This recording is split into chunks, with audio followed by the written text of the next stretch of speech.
part of the way I invest is I look for what I call anomalies. I look for things that don't make sense, that can't be right, as the thread to pull on to see what's happening here.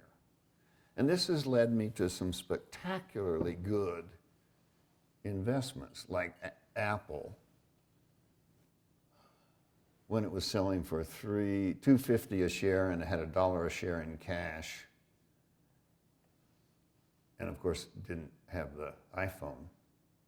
4 years before the iPhone. But anyway, it was an anomaly. So I was born in 1945.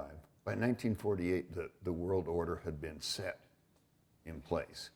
So the orderliness of the world from then until around now meaning maybe the last decade, was predictable, expectable, consistent.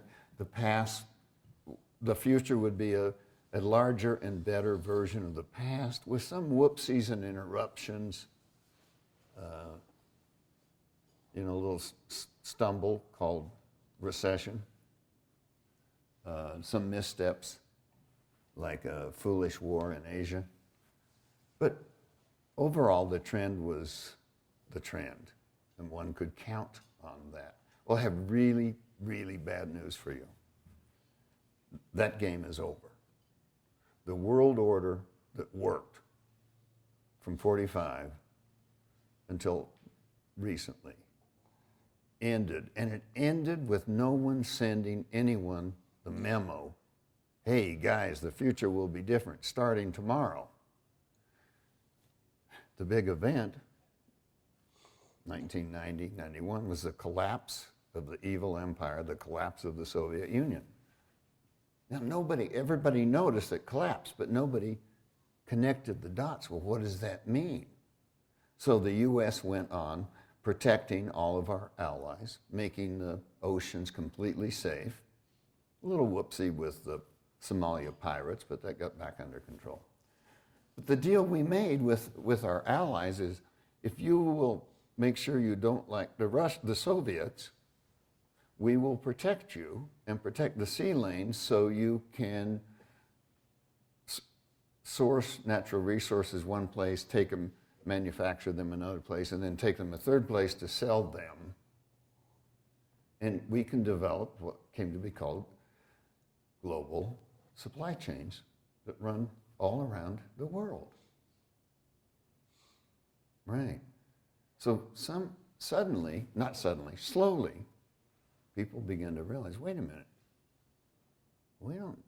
the Soviet Union is not a threat, and the people we're protecting from the Soviet Union sometimes aren't very nice to us. And then a really remarkable thing happened last year. The US became an exporter of oil. This meant we no longer needed to pretend that we liked the Saudi family. It meant we no longer needed to protect the Straits of Hormuz with our Navy. We no longer needed to guarantee the flow of oil from the Middle East to our friends in Europe, who are getting less friendly. And we no longer need to protect it to bring the oil here to ourselves. So all of the international agreements and standards and behavior and treaties were made up in a time when the world was very different than it is now. So many of our habits, including mine, our habits of mind, our reflexes, our way of thinking, the way we orient, the way we make sense of things, will lead us in the wrong direction because the fundamental assumptions have changed dramatically.